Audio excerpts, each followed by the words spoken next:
中秋要到咯，台北市卫生局今仔公布中秋食品抽验的结果哦，有7件产品无合格，包括一寡正出名的饼店，卫生局会依法来处罚。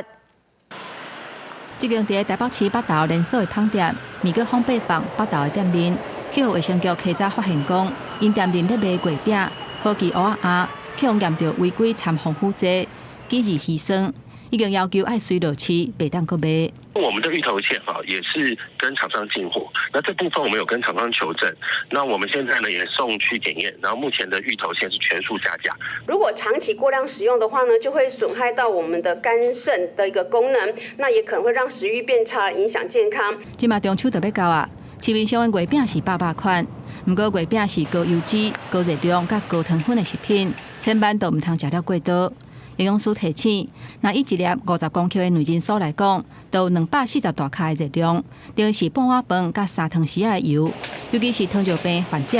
月饼一天上济敢来当食一粒，而且袂当当做正饭来食。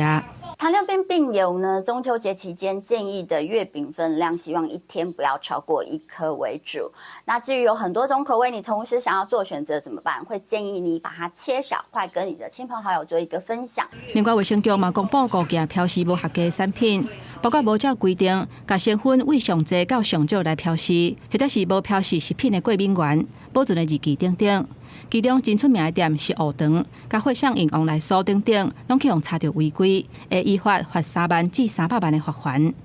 记者综合报道。